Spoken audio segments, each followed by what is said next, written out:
പാഠഭാഗമായി വായിച്ച ഹോശേയ പ്രവാചകൻ്റെ പുസ്തകം 7-ാമത്തെ അധ്യായത്തിൻ്റെ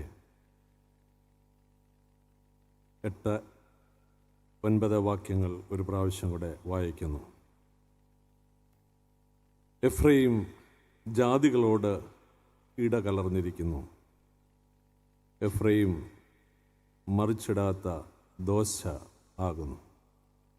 Ephraim mixes with the nations.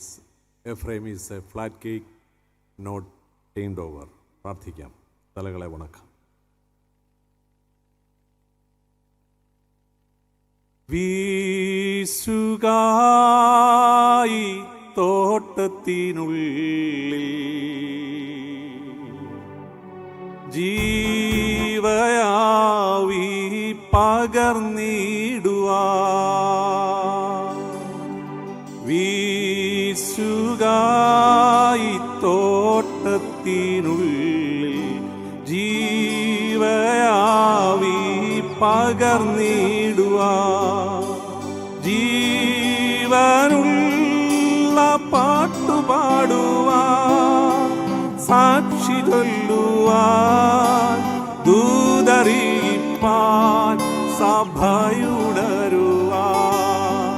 ജീവനുള്ള പാട്ടുപാടുവാൻ സാക്ഷി ചൊല്ലുവാൻ ദൂതറിയിപ്പാൻ സഭയുണരുവാൻ ശാലേം രാജൻ വരുന്നൊരു ധ്വനികൾ ദേശമെങ്ങും മുഴങ്ങിടുന്നു. നമ്മുടെ ശാലേം രാജൻ വരുന്നൊരു ധ്വനികൾ ദേശമെങ്ങും മുഴങ്ങിടുന്നു. സോദരാ നീയൊരുങ്ങിടുക, ലോകം വരുത്തിയിടുക, വേഗം ഗമിച്ചിടുക, വാനിൽ പറന്നു പോവാൻ. സോദരാ നീയൊരുങ്ങിടുക, ലോകം വരുത്തിയിടുക, വേഗം ഗമിച്ചിടുക, വാനിൽ പറന്നു പോവാൻ. ശാലേം രാജൻ വരുന്നൊരു ധ്വനികൾ ദേശമെങ്ങും മുഴങ്ങിടുന്നു. നമ്മുടെ ശാലേം രാജൻ വരുന്നൊരു ധ്വനികൾ ദേശമെങ്ങും മുഴങ്ങിടുന്നു.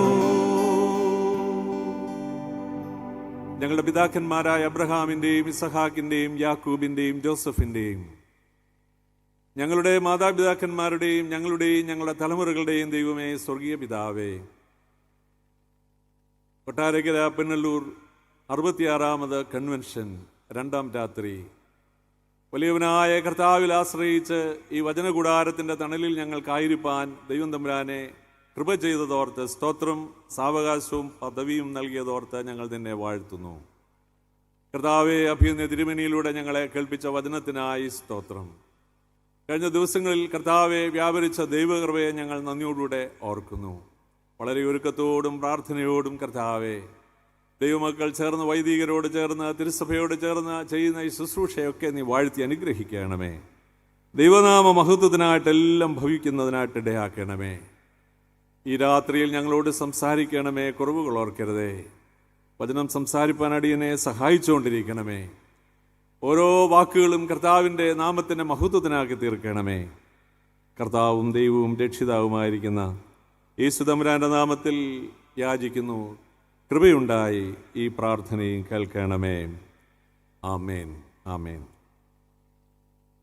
അഭിനന്ദ തോമസ് മാർ തീത്തൂസ് എപ്പിസ്കോപ്പ തിരുമേനി, വന്യ വികാരി ജനറൽ, ഏറ്റവും സ്നേഹവും ബഹുമാനവുമുള്ള KY ജേക്കബ് അച്ഛൻ,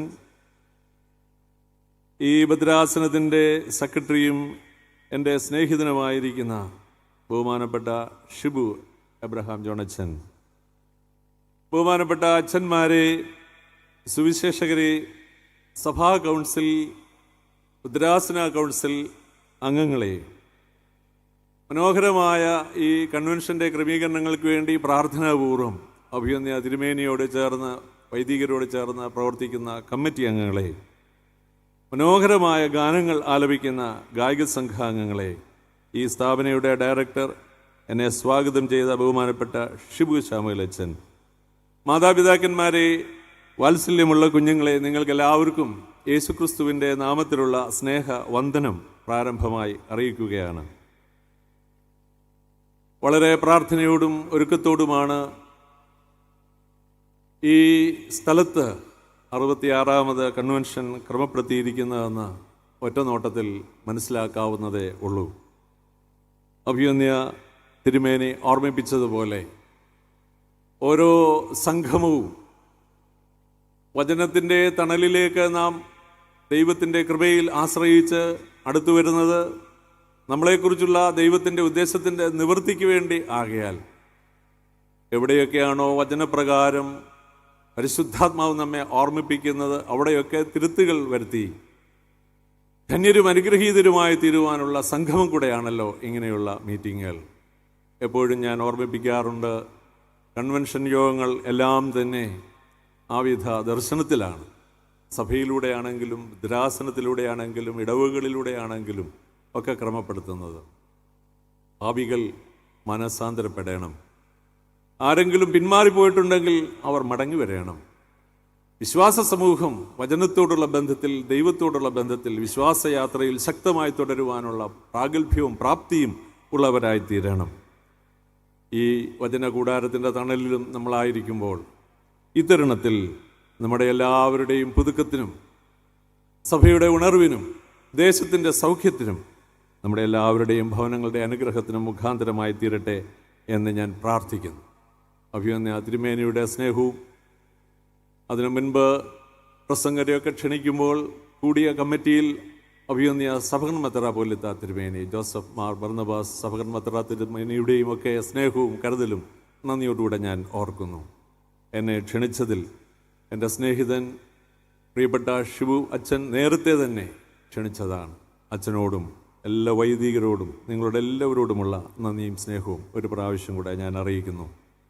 ആമുഖമായി മറ്റൊന്നും ഞാൻ പറയുവാനായിട്ട് ആഗ്രഹിക്കുന്നില്ല. വായിച്ച വേദഭാഗത്തിലേക്ക് മടങ്ങി വരികയും ചില ചിന്തകൾ നമ്മളുടെ ആത്മീയ ജീവിതത്തിന് നമ്മൾ സ്വീകരിച്ച് മടങ്ങണം എന്നുള്ളതാണല്ലോ ആഗ്രഹിക്കുന്നത്. ആദികളോട് ഇട കലർന്നിരിക്കുന്നു, എഫ്രൈം മറിച്ചിടാത്ത ദോശ ആകുന്നു. യൗവനം തുളുമ്പി നിൽക്കുന്ന പ്രവാചകൻ ഹോശേയ ഇസ്രായേലിൽ 14 സംവത്സരം അനുഗ്രഹകരമായ ശുശ്രൂഷ ചെയ്യുവാൻ ദൈവത്താൽ വേർതിരിക്കപ്പെട്ടിരിക്കുന്ന പ്രവാചകൻ ഹോശേയ ദൈവാലോചനയ്ക്കനുസൃതമായി ജീവിതത്തിൻ്റെ ഭാഗമായി തീർന്ന ഭാര്യ ഗോമർ, 2 ആൺമക്കൾ, 1 മകൾ. അത്തരുണത്തിൽ വളരെ ശാന്തമായി ശുശ്രൂഷ ചെയ്യുന്ന കാലങ്ങൾ. പെട്ടെന്നാണ് പ്രവാചകൻ ഒരു പ്രതിസന്ധി നേരിടുവാൻ ഇടയായത്. എന്താണ് പ്രതിസന്ധി? തൻ്റെ ഭാര്യ ഗോമറിനെ കാണുവാനില്ല. എവിടെ പോയി? എൻ്റെ വിചാരം മക്കളോട് ചോദിച്ചു, കുഞ്ഞുങ്ങളെ എവിടെയാണ് നിങ്ങളുടെ അമ്മ? അവർ കൈമലർത്തി, കണ്ടില്ല, അറിയില്ലപ്പാ. ചുറ്റുവട്ടങ്ങളിലേക്ക് ഓരോരുത്തരെയും അന്വേഷിച്ചു. എൻ്റെ ഭാര്യ ഗോമറിനെ കാണുവാനില്ല, നിങ്ങളുടെ ശ്രദ്ധയിൽപ്പെട്ടോ? വേദപുസ്തകത്തിൽ അങ്ങനെ എഴുതിയിട്ടില്ലെങ്കിലും ഈ വേദഭാഗം വായിച്ചപ്പോൾ ഞാനങ്ങനെ ഇമാജിൻ ചെയ്യുകയാണ്. അവരെല്ലാം കൈമലർത്തി. വീണ്ടും നടന്ന് ഓരോ ഇടങ്ങളിൽ കുഞ്ഞുങ്ങളുടെ മാതാവിനെ, പ്രിയപ്പെട്ട ഭാര്യയെ വിളിച്ച് അന്വേഷിച്ചു. ഒരു ഫലവുമുണ്ടായില്ല. നിരാശനായി ഹോശേയ മടങ്ങി ഭവനത്തിൽ വന്ന് വല്ലാത്ത ഭാരത്തിലും സങ്കടത്തിലും കഴിയുമ്പോൾ പ്രവാചകനോട് വലിയവനായ ദൈവം തമ്പുരാൻ സംസാരിക്കുകയാണ്. ഹോശേയ, നീ ഇങ്ങനെ കുത്തിയിരിക്കേണ്ടവനല്ല, എഴുന്നേൽക്കണം, നഷ്ടപ്പെട്ടതിനെ അന്വേഷിച്ച് ചുവടുകൾ വെക്കണം. അതും നിന്റെ ഉത്തരവാദിത്വത്തിൻ്റെ ഭാഗമാണ്. നിരാശനായിരിക്കാനായിട്ടല്ല, എഴുന്നേൽക്കണം. ദൈവത്തിൻ്റെ ആലോചന പ്രകാരം അവൻ എഴുന്നേറ്റു. ദൈവത്തോട് ചേർന്ന് അവൻ ഓരോ ചുവടുകൾ വെച്ച് ഓരോ ഇടങ്ങളിൽ കണ്ണുകൾ പരതി. കാണുവാനില്ല. എൻ്റെ വിചാരം അവൻ ഉറക്കെ വിളിച്ചു കാണും, ഗോമർ, ഗോമർ. നോ റെസ്പോൺസ്, ഒരു മറുപടിയുമില്ല. വീണ്ടും ചുവടുകൾ വെച്ച് മുൻപിലേക്ക് പോകുമ്പോൾ ഒരാൾക്കൂട്ടം, സാധാരണയിൽ നിന്ന് വ്യത്യസ്തമായ ഒരു കൂട്ടം. അവിടേക്ക് പ്രവാചകൻ ചുവടുവെച്ചു. അജാനുബാഹുവായിരിക്കുന്ന ഒരു മനുഷ്യൻ, അയാളുടെ ചുറ്റിലും കുറെ ആളുകൾ തിങ്ങിക്കൂടി നിൽക്കുകയാണ്. ആ കൂട്ടത്തിന്റെ അരികിലേക്ക് ഹോശേയ ചെന്നിട്ട് ഓരോരുത്തരുടെയും മുഖത്തേക്ക് ശാന്തമായി നോക്കി. തന്റെ പ്രിയപ്പെട്ട ഭാര്യ ഗോമർ അവിടെയുണ്ട്. ഒട്ടിയ കവിൾ, ഉന്തിയ കവിളലുകൾ, കുഴിഞ്ഞ കണ്ണുകൾ, കീറിപ്പറഞ്ഞ വസ്ത്രങ്ങൾ, വികൃതമായി നിൽക്കുന്ന സാഹചര്യങ്ങളിലും പെട്ടു നിൽക്കുന്ന തൻ്റെ ഭാര്യയാണ് പ്രവാചകന്റെ ഹോശേയയുടെ കണ്ണുമുൻപിൽ കാണാനായിട്ട് ഇടയായത്. ധാർമ്മിക രോഷത്തോടെ പ്രവാചകൻ അയാളോട് പറയുകയാണ്, നിങ്ങളുടെ മുൻപിൽ നിൽക്കുന്ന ഈ സ്ത്രീ എൻ്റെ ഭാര്യയാണ്, അവളെ എനിക്ക് വിട്ടുതരണം. അയാൾ പറഞ്ഞു, നിങ്ങളുടെ ഭാര്യയായിരിക്കാം, കൊണ്ടുപോകുന്നതിന് തടസ്സമൊന്നുമില്ല. പക്ഷെ ഇപ്പോൾ ഞാൻ ഇവരെ വിലയ്ക്ക് വാങ്ങി ഇവിടെ നിർത്തിയിരിക്കുകയാണ്. ഇവരെൻ്റെ അടിമകളാണ്, ഞാൻ അവരെ ഇവിടെ നിർത്തിയിരിക്കുകയാണ്. വില തന്നാൽ കൊണ്ടുപോകാം. പ്രിയപ്പെട്ടവരെ, ഇപ്പോൾ നിങ്ങൾ നോക്കേണ്ട 3-ാമത്തെ അധ്യായത്തിലേക്ക് നാം പ്രവേശിക്കുമ്പോൾ ഒട്ടും താമസിച്ചില്ല. പ്രവാചകൻ തൻ്റെ കയ്യിൽ കരുതിയിരുന്ന 15 വെള്ളി നാണയങ്ങളും അതിനോടനുബന്ധമായ ചില കാര്യങ്ങളൊക്കെ അയാളുടെ കയ്യിൽ കൊടുത്തതിന് ശേഷം പ്രിയപ്പെട്ട ഭാര്യ ഗോമറിനെ വിലയ്ക്ക് വാങ്ങുകയാണ്. ശ്രദ്ധിച്ച് വീട്ടിൽ പോയി അഭിമന്യ തിരുമേനി പറഞ്ഞതുപോലെ ഈ വേദഭാഗം വായിക്കണം. അവളുടെ കയ്യിൽ പിടിച്ച് വിലയ്ക്ക് വാങ്ങിയവളുമായി ചുവടുകൾ വെച്ച് വീട്ടിലേക്ക് വളരെ സാവധാനതയിൽ നടന്നു വരുമ്പോൾ ഭാര്യയോട് പറയുകയാണ്, ഒരിക്കൽ നീ എൻ്റെ സ്വന്തമായിരുന്നു. 3-ാമത്തെ അധ്യായത്തിലുണ്ടത്. നീ ഒരിക്കലും എനിക്ക് നഷ്ടപ്പെടരുത് എന്നാണോ നീ വീട് വിട്ടിറങ്ങിയത്? അന്നു മുതൽ നമ്മളുടെ കുഞ്ഞുങ്ങൾ അനാഥരാണ്, വല്ലാത്ത ഭാരത്തിലും സങ്കടത്തിലുമാണ്. ഇനി ഒരിക്കലും നീ എനിക്ക് നഷ്ടമാകരുത്. അങ്ങനെ സന്തോഷത്തോടെ പ്രവാചകൻ, ഭാര്യ, കുഞ്ഞുങ്ങളിങ്ങനെ സാവധാനതയിൽ ഭവനത്തിൽ വന്ന് ജീവിതം ക്രമപ്പെടുത്തി സന്തോഷത്തോടുകൂടെ ജീവിക്കാൻ ശ്രമിക്കുമ്പോൾ വീണ്ടും വലിയവനായ ദൈവം പ്രവാചകനോട് പറയുകയാണ്, പ്രവാചക, നിനക്ക് നിന്റെ ഭാര്യ നഷ്ടപ്പെട്ടപ്പോൾ വലിയ സങ്കടവും വേദനയും ദുഃഖവും ഒക്കെ ഉണ്ടായി. എന്നാൽ എനിക്ക് നിന്നേക്കാൾ ഒട്ടും ചെറുതല്ലാത്ത സങ്കടവും വേദനയും ഭാരവുമുണ്ട്. നീ കേൾക്കണം, നന്നായി നീ കേൾക്കണം, കാതു തുറന്ന് നീ കേൾക്കണം. യഹോവയുടെ സങ്കടം കേൾക്കാൻ കാതു തുറക്കുമ്പോൾ, ശ്രദ്ധിക്കുമ്പോൾ പ്രവാചകൻ മനസ്സിലായി, എൻ്റെ ജനം ഹീനമായ, മ്ലേച്ഛമായ, ധാർമ്മികമായി അധപ്പതിച്ചിരിക്കുന്ന ഇടങ്ങളിലേക്ക് വീണിരിക്കുകയാണ്, പെട്ടിരിക്കുകയാണ്, നഷ്ടപ്പെട്ടിരിക്കുന്നു. അവർ നശിക്കുന്നതിൽ എനിക്ക് വലിയ വേദനയുണ്ട്. അതുകൊണ്ട് നിന്റെ പ്രിയപ്പെട്ട ഭാര്യ നിനക്ക് നഷ്ടപ്പെട്ടപ്പോൾ നീ ഇറങ്ങിത്തിരിച്ചവളെ കണ്ടെത്തിയതുപോലെ നീ അവരോട്, എൻ്റെ ജനത്തോട് ശക്തമായ ഭാഷയിൽ പറയണം, നശിക്കേണ്ടവരല്ല ദൈവത്തിൻ്റെ ജനം. പ്രിയപ്പെട്ടവരെ, ദൈവത്തിൻ്റെ വേദനയിൽ പ്രവാചകൻ രേഖപ്പെടുത്തുന്ന വാക്കുകളാണ് ഈ പുസ്തകം. ശ്രദ്ധിച്ചു വായിച്ചെങ്കിൽ മാത്രമേ ഈ വിധ പൊരുളുകൾ നമുക്ക് മനസ്സിലാക്കാൻ സാധിക്കുകയുള്ളൂ. അവരുടെ അവസ്ഥയാണ് ഇന്ന് കുറിവാക്യമായി നമ്മൾ വായിച്ചത്. എഫ്രൈം ജാതികളോട് ഇടകലർന്നിരിക്കുന്നു, എഫ്രൈം മറിച്ചിടാത്ത ദോശയായിരിക്കുന്നു. ആരാണ് എഫ്രൈം? നിങ്ങളുടെ ശ്രദ്ധയെ ഞാൻ ഉൽപ്പത്തി പുസ്തകം 48-ാമത്തെ അധ്യായത്തിൻ്റെ 6 മുതൽ 19 വരെയുള്ള വേദഭാഗങ്ങളിലേക്ക് ഒരു 2 മിനിറ്റ് നേരത്തേക്ക് ക്ഷണിക്കുകയാണ്. The book of Genesis chapter 48 verses 6 to 19. ആരാണ് എഫ്രൈം എന്ന് നമുക്കവിടെ ശ്രദ്ധിച്ചാൽ കാണാവുന്നതേ ഉള്ളൂ.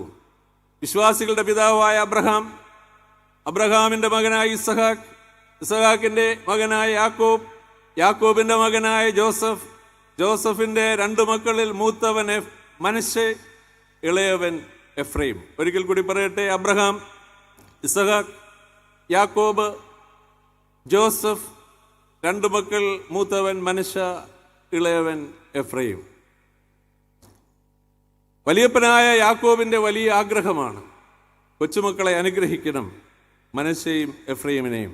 മോനെ വിളിച്ചു, ജോസഫെ വന്നേ, എവിടെയാ നിന്റെ മക്കൾ? ഇവിടെ ഉണ്ടപ്പാ, അവരെ വിളിച്ചുകൊണ്ട് വരിക, എനിക്ക് അവരെ അനുഗ്രഹിക്കണം, ഞാൻ ക്ഷീണിതനാ. ജോസഫ് എഫ്രൈമിനെയും മനശ്ശയെയും വിളിച്ച് വലിയപ്പനായ യാക്കോബിന്റെ മുൻപിലേക്ക് ഇങ്ങനെ നിർത്തുകയാണ്. അന്നത്തെ ക്രമപ്രകാരം മൂത്ത മകൻ മനശ്ശ വലിയപ്പൻ യാക്കോബിന്റെ വലങ്കരക്ക് നേരെ ഇങ്ങനെ നിർത്തി. ഇളയവനായ എഫ്രൈമിനെ വലിയപ്പന്റെ ഇടങ്കരത്തിന് നേരെ നിർത്തി. ഇങ്ങനെ വെച്ച് അനുഗ്രഹിക്കുന്ന ഒരു പതിവ്. എന്നാൽ നമുക്കറിയാം, യാക്കോബ് തന്ത്രപരമായ കാര്യങ്ങളെയൊക്കെ ക്രമപ്പെടുത്തുന്നയാളാണ്. ദൈവസന്നിധിയിൽ കുഞ്ഞുങ്ങൾ വന്നപ്പോൾ ജോസഫിന്റെ സാന്നിധ്യത്തിൽ അവരെ അരികിലേക്ക് വിളിച്ചു വരുത്തിയതിനു ശേഷം വേദപുസ്തകം, ഞാൻ ആ പറഞ്ഞ വേദഭാഗം ശ്രദ്ധിച്ചാൽ, വലിയപ്പൻ ഇങ്ങനെ കരം വെച്ച് അവരെ അനുഗ്രഹിച്ചു. മനശ്ശയുടെ തലയിൽ വലങ്കരം വയ്ക്കുന്നതിനും ഇളയവനായ എഫ്രൈമിന്റെ തലയിൽ ഇടങ്കരം വയ്ക്കുന്നതിനും അന്നത്തെ ക്രമപ്രകാരം നിർത്തിയപ്പോൾ വലിയപ്പൻ ഇങ്ങനെ കൈ പിണച്ചു വെച്ചു എന്നാണ് എഴുതിയിരിക്കുന്നത്. ഉടനെ അപ്പനായ ജോസഫ് പറയുന്നു, അപ്പാ അങ്ങനെയല്ല, ഇവനല്ലോ ആദ്യജാതൻ, ഇവന്റെ തലയിലല്ലേ വലങ്കരം വയ്ക്കേണ്ടത്, ഇവൻ ഇളയവനല്ലേ, ഇവന്റെ തലയിലല്ലേ ഇടങ്കരം വയ്ക്കേണ്ടത് എന്ന് പറയുമ്പോൾ, പ്രിയപ്പെട്ടവരെ, ആ വലിയപ്പൻ പറയുന്ന ഒരു വാചകം അവിടെ എഴുതിയിട്ടുണ്ട്, എല്ലാം എനിക്കറിയാം. എനിക്കറിയാൻ വയ്യാത്തതൊന്നുമില്ല, എല്ലാം എനിക്കറിയാം മോനെ. വീണ്ടും ശ്രദ്ധിക്കപ്പെടേണ്ട ഒരു വാക്ക് അവിടെയുണ്ട്, ഇവൻ അനുഗ്രഹിക്കപ്പെടട്ടെ, തടസ്സമൊന്നുമില്ല. എന്നാൽ അനുജൻ മൂത്തവനേക്കാൾ അധികം വർദ്ധിക്കണം, അനുഗ്രഹിക്കപ്പെടണം. അതുകൊണ്ട് തന്നെയാണ് ഇങ്ങനെ ഞാൻ ചെയ്യുവാൻ ഇടയാകുന്നത്. അവിടെ നമുക്കൊരു ചോദ്യം ചോദിക്കേണ്ട കാര്യമില്ല, എന്താണ് അങ്ങനെ കാണിച്ചതെന്ന്. എൻ്റെ വിഷയം ഇങ്ങനെയാണ്, അർഹതയില്ലാത്ത സ്ഥാനത്താണ് ദൈവം തമ്പുരാന്റെ വലങ്കരത്താൽ നമ്മൾ അനുഗ്രഹീതരായി തീർന്നിരിക്കുന്നു. ഈ പന്തലിന്റെ തണലിൽ, ഈ പട്ടണത്തിന്റെ തണലിൽ, ദൈവവചനത്തിന്റെ തണലിലേക്ക് ദൈവം തമ്പുരാൻ നമ്മെ വിളിക്കുമ്പോൾ നമ്മൾ ശ്രദ്ധിക്കണം. കഴിഞ്ഞ കാലങ്ങളിലേക്ക് തിരിഞ്ഞു നോക്കണം.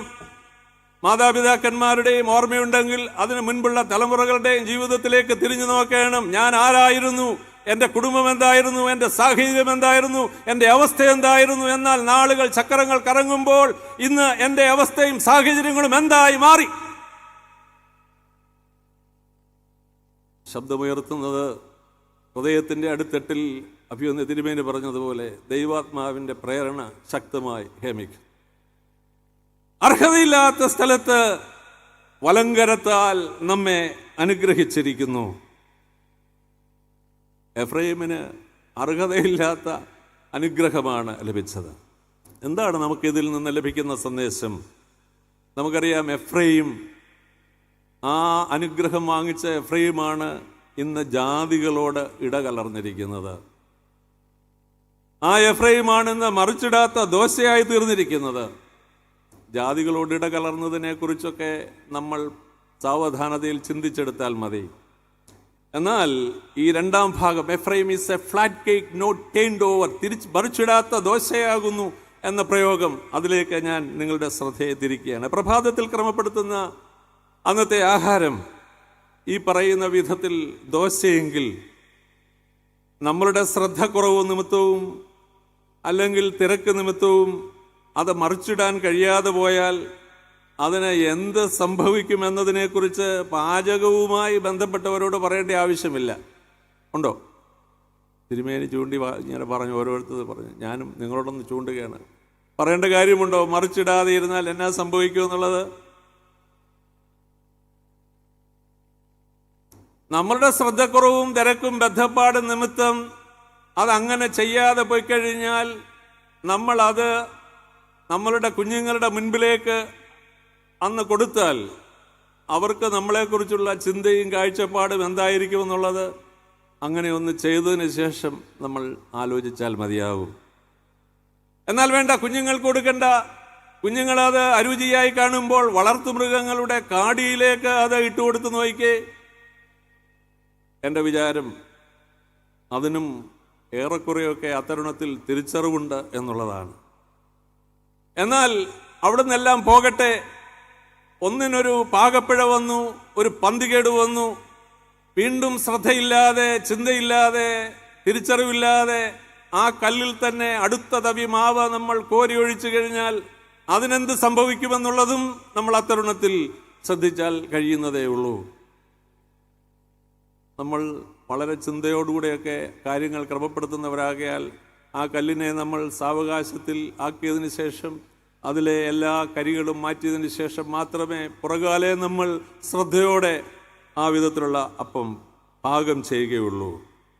വേദപുസ്തകത്തിൻ്റെ ഈ ഹോശേയ പ്രഹസമായി പോയി, നഷ്ടമായി പോയി, കരിഞ്ഞുപോയി, വികൃതമായി പോയി, അരുചി വരുത്തി ദൈവത്തിന് പ്രയോജനകരമായി തീരാത്ത സ്ഥിതിവിശേഷത്തിലേക്ക് വന്നുമ്പോൾ ശ്രദ്ധയില്ലാതെ വീണ്ടും നമ്മൾ ചൂടുകൾ വെക്കുകയാണെങ്കിൽ പിന്നാലെ വരുന്നത് അത്തരുണത്തിൽ ഒരു നാശത്തിന്റെ വക്കിലേക്ക് പോകും എന്ന് നമ്മളെ ഈ വേദഭാഗം 1-2 അധ്യായങ്ങൾ നമ്മൾ ശ്രദ്ധിച്ചാൽ കാണാൻ സാധിക്കുന്നതേ ഉള്ളൂ. അതുകൊണ്ടാണ് തിരുവേനി പറഞ്ഞത് നിങ്ങളിങ്ങനെ കുഞ്ഞുങ്ങൾ എഴുതണമെന്നുള്ളത്. ഒരു കൺവെൻഷന് ഒരു കുഞ്ഞ് ആ തരുണത്തിൽ മുൻപിൽ വന്ന് വളരെ സ്പീഡിൽ ഓരോന്നിങ്ങനെ എഴുതി. ഞാനവനെ നോട്ട് ചെയ്തു. അത് കഴിഞ്ഞതിന് ശേഷം വേറെ ആരും അത്രയും സ്പീഡിൽ എഴുതുന്നില്ല, ഇങ്ങനെ വളരെ സ്പീഡിലാണ് അവൻ എഴുതുന്നത്. എനിക്കവനെക്കുറിച്ച് വലിയ അഭിമാനം തോന്നി. ഈ കാലഘട്ടത്തിൽ അത്രയും സമർപ്പിതരായ പിള്ളേരുണ്ട്.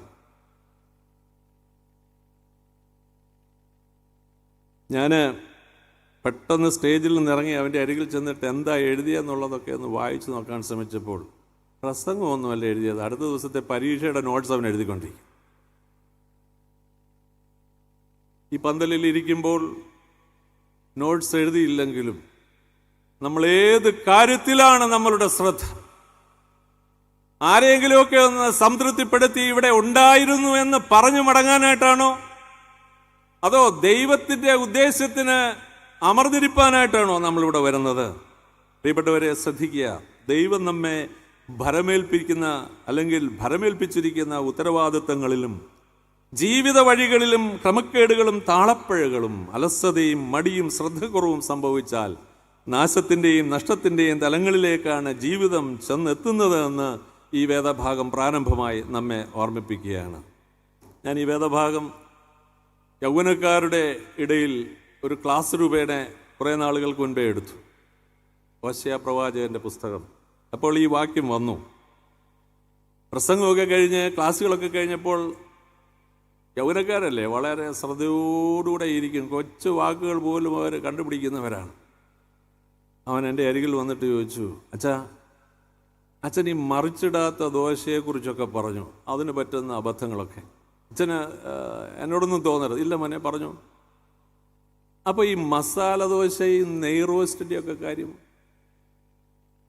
നിങ്ങളുടെ ചിരി കാണുമ്പോൾ എനിക്ക് മനസ്സിലായി നിങ്ങളും ഇത് ഇങ്ങനെ മനസ്സിൽ ഇങ്ങനെ ചോദിക്കാൻ എന്തായാലും ചോദിക്കുന്നില്ല ഇനിയും, അല്ലേ? മസാല ദോശയും നെയ് റോസ്റ്റും. എനിക്ക് അവനോടൊന്നും തോന്നിയില്ല ആ ചോദ്യത്തിൽ. എനിക്കേറെ സന്തോഷമേ തോന്നിയുള്ളൂ. എനിക്ക് അവനെക്കുറിച്ച് വലിയ അഭിമാനമേ തോന്നിയുള്ളൂ. അവൻ ഈ കാലഘട്ടത്തിൻ്റെ ഈ വിധത്തിൽ വേദപുസ്തകത്തെയും ആളുകളെയും സഭയൊക്കെ ദർശിക്കുന്ന ഒരു കൂട്ടത്തിൻ്റെ പ്രതിനിധിയായിട്ട് മാത്രമേ ഞാൻ അവനെ കണ്ടുള്ളൂ. ഞാൻ അവൻ്റെ കയ്യിൽ ഇങ്ങനെ പിടിച്ചു, വലത് കൈ, അടക്കാൻ സ്നേഹിത എന്ന് പറഞ്ഞു. അതിനുശേഷം ആ കൈ എൻ്റെ ഇടത് കൈ അവൻ്റെ തോളിൽ വെച്ചു. കുറേ കാര്യങ്ങളൊക്കെ അവനോട് ചോദിച്ചതിന് ശേഷം ഒരിടത്ത് ഞാൻ ശാന്തമായിരുന്നു. ഞാൻ അവനെ ചേർത്ത് പിടിച്ചിട്ട് പറഞ്ഞു, അവനെ അഭിനന്ദിച്ചിട്ട് പറഞ്ഞു, മോനെ, ഇതിനൊരു ആത്മീയ അർത്ഥമുണ്ട്. ഈ രാത്രിയിൽ ആ ആത്മീയ അർത്ഥം പറഞ്ഞ് വേഗം എൻ്റെ വാക്കുകൾ അവസാനിപ്പിക്കാനായിട്ടാണ് ആഗ്രഹിക്കുക. ഇനിയും നിങ്ങൾ കൂടുതൽ ശ്രദ്ധയോടുകൂടെ ഇരിക്കണം. നീ ചോദിച്ചല്ലോ നെയ്റോസ്റ്റിൻ്റെയും അനുബന്ധമായ ഭക്ഷണത്തിൻ്റെയും ഒക്കെ കാര്യങ്ങളെക്കുറിച്ച് നീ ചോദിച്ചല്ലോ. എന്നാൽ അതിനൊരു ആത്മീയ അർത്ഥമുണ്ട്. തീക്ക് അഭിമുഖമായി വരാത്തതൊന്നും ദൈവത്തിന് പ്രയോജനപ്പെടുന്നില്ല, ദൈവകരങ്ങളിൽ ഉപയോഗപ്പെടുന്നില്ല എന്നുള്ളത് വളരെ പ്രധാനപ്പെട്ട കാര്യമാണ്. ദൈവം നമ്മളെക്കുറിച്ച് ആഗ്രഹിക്കുന്ന സമയത്ത് വിട്ടുവീഴ്ചയില്ലാതെ തീക്ക് അഭിമുഖമായി വരയണം. എന്ത് തീയാണ്? 2 തലങ്ങളിലേക്ക് ഈ ചിന്ത നമ്മെ കൊണ്ടുപോകാൻ ശ്രമിക്കുന്നു. ഒന്ന്, ക്രിസ്തുവിനായി കനൽ വഴികളിൽ യാത്ര ചെയ്യുവാനുള്ള ക്ഷണമാണ്. It is an invitation to travel to tough ways for Christ എന്നുള്ളതാണ്. ക്രിസ്തുവിനായി കനൽ വഴികളിൽ യാത്ര ചെയ്യുവാനുള്ള ക്ഷണം. തിരുമേനി ചോദിച്ച ചോദ്യത്തിൽ, പഠിപ്പിച്ച വാക്യത്തിലും എടുക്കാനുള്ള തീരുമാനങ്ങളിലും എല്ലാം ധാരാളമായ അത് കുത്തി നിറഞ്ഞിരിക്കുക. മനോഹരമായ പന്തലും അനുകൂലമായ സാഹചര്യങ്ങളിലുള്ള ക്രമീകരണങ്ങളൊക്കെ ചെയ്യുമ്പോൾ ഈ നിൽക്കുന്ന എന്നോട് ഞാൻ പറയുകയാണ്, കനൽ വഴികളിൽ യാത്ര ചെയ്യുന്ന മനുഷ്യരായി തീരണം. ഒന്ന്, അങ്ങനെയാണെങ്കിൽ രണ്ടാമത്തെ ചിന്ത, പരിശുദ്ധാത്മാവാകുന്ന അഗ്നിക്ക് വിധേയപ്പെടുവാനുള്ള നമ്മുടെ സമർപ്പണം. It is a dedication to submit ourselves to the fire of the Holy Spirit എന്നുള്ളതാണ്. പരിശുദ്ധാത്മാവാകുന്ന അഗ്നിക്ക് വിധേയപ്പെടുവാനുള്ള നമ്മളുടെ സമർപ്പണം. ഈ രണ്ട് ചിന്തകൾ വളരെ പ്രധാനപ്പെട്ടതാണ്. തിരുവെഴുത്തുകൾ ശ്രദ്ധിച്ചു നോക്കിക്കേ. നമ്മുടെ പിതാക്കന്മാരെല്ലാം കനൽ വഴികളിലൂടെ യാത്ര ചെയ്തവരാണ്. അല്ലാതെ യാത്ര ചെയ്തവരൊക്കെ ഉണ്ട്. ദൈവത്തിൻ്റെ ഇടപെടലുകളിൽ അനേകർ മടങ്ങി വന്ന് യഥാസ്ഥാനപ്പെട്ടപ്പോൾ കനൽ ജീവിതം അനുഗ്രഹമാക്കി തീർത്ത സംഭവം വേദപുസ്തകത്തിലുണ്ട്. ആരോ ഒരാൾ പ്രസംഗിച്ചപ്പോൾ പറഞ്ഞു, കഷ്ടതയ്ക്ക് നോബൽ സമ്മാനം കിട്ടുകയാണെങ്കിൽ അത് ഇയ്യോബിനുള്ളതാണ്, മറ്റാർക്കുമുള്ളതല്ല. ഇയ്യോബിൻ്റെ ചരിത്രം നമ്മൾ വായിച്ചാൽ, വേദപുസ്തകത്തിൽ നിന്ന് വായിച്ചാൽ, മൃഗസമ്പത്തിൻ്റെ നഷ്ടം വളരെ ശാന്തമായി ആ ദൂതൻ വന്ന് പറഞ്ഞ ശബ്ദം കേട്ട് ഇരിക്കുമ്പോഴാണ് താൻ ജന്മം നൽകിയ, തൻ്റെ കുടുംബത്തിൽ താൻ വളർത്തിയ 10 മക്കൾ, 10 ഭൗതിക ശരീരമാണ്. അത് കഴിഞ്ഞിട്ടും അവസാനിക്കുന്നില്ല. തിന്മയുടെ സ്വാധീന ശക്തി വീണ്ടും ദേഹം മുഴുവൻ പരുക്കളാൽ ബാധിതനാക്കി തീർക്കുക. ഒരു ഓട്ടിൻ കഷ്ണമെടുത്ത് ഭാര്യ പറഞ്ഞു, മതി, നിർത്ത്, ഇനിയെങ്കിലും തള്ളിപ്പറഞ്ഞ് ശാന്തമായി ജീവിക്കാൻ ദൈവത്തെ അന്വേഷിച്ചിട്ട് എന്ത് ഗതിയുണ്ടായി, എന്ത് വഴിയുണ്ടായി, എന്ത് മെച്ചമുണ്ടായി? മറുപടി പറയുന്നുണ്ട് ഇയ്യോബ്, ഒരു പൊട്ടി സംസാരിക്കുന്നത് പോലെ നീ എന്നോട് സംസാരിക്കുന്നു. ദൈവത്തിൽ നിന്ന് നാം നന്മ കൈക്കൊള്ളുന്നു, തിന്മയും കൈക്കൊള്ളരുത്. കനൽ വഴികളിലൂടെ യാത്ര ചെയ്ത ഇയ്യോബ്. ഒരുപാട് ആളുകളുണ്ട്. സ്നാപകയോഹന്നാനെ കുറിച്ച് വിശുദ്ധ ലൂക്കോസ് എഴുതിയ സുവിശേഷം 7-ാമത്തെ അധ്യായത്തിന്റെ 28-ാമത്തെ വാക്യത്തിൽ യേശു തമ്പുരാൻ പറയുന്നു, സ്ത്രീകളിൽ നിന്ന് ജനിച്ചവരിൽ യോഹന്നാനേക്കാൾ വലിയവൻ ആരുമില്ല. തീർന്നില്ല. അദ്ദേഹം പറയുന്നു, സ്വർഗരാജ്യത്തിൽ, ദൈവരാജ്യത്തിൽ ഏറ്റവും ചെറിയവനോ ഇവനിലും വലിയവൻ എന്നാണ് സ്നാപകയോഹന്നാനെ കുറിച്ച് പറഞ്ഞത്. ദൈവരാജ്യ നിമിത്തം ചെറുതാകുവാനുള്ള മനോഭാവം നമുക്കുണ്ടെങ്കിൽ മാത്രമേ വചന കേൾവി കൊണ്ടും അത്തരണത്തിലുള്ള സംഗമം കൊണ്ടും ദൈവത്തിൻ്റെ ഉദ്ദേശം നിവൃത്തിയായി തീരുകയുള്ളൂ. ഞാൻ എപ്പോഴും പറയും, കർത്താവിന് വേണ്ടി ഒരു നിമിഷത്തേക്ക്, ഒരു കാര്യത്തിനെങ്കിലും നമ്മൾ തോൽക്കാൻ കഴിഞ്ഞാൽ നാം എന്നേക്കുമായി ജയിക്കുന്നവരാണ്. കർത്താവിന് വേണ്ടി നമ്മളെ ആക്കുന്ന സ്ഥലത്ത് ദൈവത്തിൻ്റെ രാജ്യത്തിൻ്റെ കെട്ടുപണിക്കായി, ദൈവനാമ മഹത്വത്തിനായി മനഃപൂർവമായി ഒരു നിമിഷത്തേക്ക് തോൽക്കുവാൻ തയ്യാറായാൽ, ദൈവത്തിൻ്റെ ആത്മാവ് ഓർമ്മിപ്പിച്ചത് കൊണ്ടാണല്ലോ ഇങ്ങനെയുള്ള ഒരു ഒരു ഒരു ബന്ധം ഈ ദൈവവചനത്തിൽ വരുന്നത്. ഇടവുകളിലുള്ള എത്രയോ പ്രശ്നങ്ങൾ മാറിയേനെ, സഭയിൽ ഉണ്ടാകുന്ന എത്രയോ പ്രശ്നങ്ങൾ മാറിയേനെ, കുടുംബങ്ങളിൽ ഉണ്ടാകുന്ന എത്രയോ പ്രശ്നങ്ങൾക്ക് പരിഹാരമുണ്ടായേനെ, സാമൂഹിക ബന്ധങ്ങൾക്ക് എത്രയോ ഇഴയടുപ്പുണ്ടായേനെ. ഒരു നിമിഷത്തേക്ക് കർത്താവിന് കനൽ വഴികളിൽ പോകുന്നതിന് അങ്ങനെ ഒരു പ്രത്യേകതയുണ്ട്. പരിശുദ്ധാത്മാവിന് വിധേയപ്പെടുന്നതിൽ ഇങ്ങനെ ഒരു പ്രത്യേകതയുണ്ട് എന്ന് വേദപുസ്തകം നമ്മളെ പഠിപ്പിക്കുകയാണ്. എളുപ്പമല്ല, കനൽ വഴികളിൽ യാത്ര ചെയ്യുക എളുപ്പമല്ല. എന്നാൽ എളുപ്പമാണെന്ന് കാണിച്ചവരും മരിക്കേണ്ടി വന്നിരുന്നാലും അങ്ങേ അറ്റം വരെയും സഹനത്തോടെ ജീവിച്ച അനേക ഭക്തന്മാരായ ആളുകൾ നമ്മളുടെ കൺമുൻപിലുണ്ട്. 1999 ജനുവരി മാസം 22-ാം തീയതി പാതിരാവിൽ ഗ്രഹാം സ്റ്റെയിൻ, മകൻ ഫിലിപ്പ് തിമോത്തി സുവിശേഷത്തിനായി വന്ദരിയപ്പെടുകയാണ്. 25 വർഷമാണ്. 22-ാം തീയതി പൂർത്തീകരിക്കപ്പെട്ടു. 25 വർഷം. അവരുടെ പോക്കറ്റിലേക്ക് പോകാൻ വേണ്ടിയല്ല, ദൈവത്തിൽ നിന്ന് അകന്ന ദൈവവേദനയിൽ പങ്കാളികളായി തീരുവാൻ കുടുംബമായി സമർപ്പിച്ച പരിശുദ്ധാത്മാവിന് വിധേയപ്പെട്ടതിൽ ലഭ്യമായ കനൽ വഴികളുടെ അനുഭവമാണ് ഗ്രഹാം സ്റ്റെയിനും കുഞ്ഞുങ്ങളും ജീപ്പിൽ ബന്ധമരുന്നത്. കുറച്ചു കാലം കഴിഞ്ഞപ്പോൾ കോടതി ചോദിച്ചു, ഭാര്യ ഗ്ലാഡീസിനോട് ചോദിച്ചു, നിങ്ങളുടെ ഭർത്താവിനെയും കുഞ്ഞുങ്ങളെയും ഒക്കെ ഈ തരുണത്തിൽ ബന്ധിരിച്ച് കൊന്ന ആളുകൾക്ക് എന്ത് ശിക്ഷയാണ് കൊടുക്കേണ്ടത്? അവർ പറഞ്ഞു, ക്രിസ്തു ഞങ്ങളെ പഠിപ്പിച്ചത് പ്രതികാരത്തിൻ്റെ ചിന്തയല്ല, കഷ്ടതയുടെയും സഹനത്തിൻ്റെയും ത്യാഗത്തിൻ്റെയും വഴികളാണ്. എളുപ്പമല്ല, എന്നാൽ എളുപ്പമാക്കണം എന്നുള്ളതാണ് ഇങ്ങനെയുള്ള സാക്ഷ്യ സമൂഹം നമ്മളെ പഠിപ്പിക്കുന്നത്. നമുക്ക് മുൻപേ ഓട്ടം പൂർത്തീകരിച്ചിരിക്കുന്ന വിശ്വാസ സമൂഹം നമ്മളെ പഠിപ്പിക്കുന്നത് അങ്ങനെയാണ്. സാധ്യമായി തീരണം. പരിശുദ്ധാത്മാവിന് വിധേയപ്പെട്ടു എന്ന് പാട്ടുകൾ പാടുമ്പോഴും വചനം കേൾക്കുമ്പോഴും വളരെ ശാന്തമായി വചനം കേൾക്കുമ്പോഴൊക്കെ നമുക്ക് എളുപ്പമാണ്. അങ്ങനെയല്ല, എളുപ്പമല്ല, എന്നാൽ എളുപ്പമായി തീരണം എന്നുള്ളതാണ്. ഈ കൺവെൻഷൻ യോഗങ്ങളെല്ലാം പര്യവസാനിക്കുമ്പോൾ, കർത്താവേ, നിനക്ക് വേണ്ടി ഒരു നിമിഷത്തേക്ക് തോൽക്കുവാൻ, നിന്റെ മഹത്വത്തിന് തടസ്സമായി എന്തെങ്കിലും ഉണ്ടെങ്കിൽ നന്മ കൊണ്ട് തിന്മയെ ജയിക്കുവാനുള്ള വലിയ സമർപ്പണം ഞങ്ങൾക്ക് നൽകണമേ എന്ന് നമ്മളെ പഠിപ്പിച്ചതുപോലെ അതായിത്തീരുവാൻ നമുക്ക് കഴിയേണ്ടിയിരിക്കുന്നു. ഞാൻ ഒരു 10 വർഷം 12 വർഷത്തിന് മുൻപ് നൂറനാട് ലെപ്രസി സാനിറ്റോറിയത്തിൻ്റെ അടുത്ത് 3 പള്ളികളിൽ ശുശ്രൂഷ ചെയ്തയാളാണ്. ആ പള്ളിയുടെ അടുത്താണ് കുഷ്ഠരോഗ ആശുപത്രി. ഞാനവിടെ ആ നാളുകളിൽ ശുശ്രൂഷ ചെയ്യുമ്പോൾ ഏതാണ്ട് 253 പേരോളം രോഗം ബാധിച്ചവരായിട്ട് അവിടെ ഉണ്ട്. മാസത്തിൽ 2 പ്രാവശ്യം കുടുംബമായും യൗവനക്കാരുമായിട്ടൊക്കെ ഞങ്ങൾ ഹോസ്പിറ്റലിൽ പോകും. വളരെ വളരെ വേദനാജനകമായ കാഴ്ചയാണ്. നിങ്ങളിൽ അച്ഛന്മാരോട് ചേർന്ന് സുവിശേഷകരോട് ചേർന്ന് ദൈവജനമൊക്കെ അവിടെ പോയിട്ടുണ്ടെന്നാണ് എൻ്റെ വിചാരം. ഇപ്പോൾ അവിടെ അതിൻ്റെ പകുതി സ്ഥലത്തോളം മിലിറ്ററി ക്യാമ്പാക്കി മാറ്റിയിരിക്കുകയാണ്. കുറച്ചാളുകൾ അവിടെയുണ്ട്. അന്ന് ഫുൾ ഇങ്ങനെ രോഗം ബാധിച്ച സ്നേഹിതരാണ്. നമ്മൾ അവരെ കാണാൻ ചെല്ലുമ്പോൾ അവരിങ്ങനെ കൂട്ടത്തോടെ സ്ത്രീകളും പുരുഷന്മാരും ഒക്കെ വന്ന് നിൽക്കും.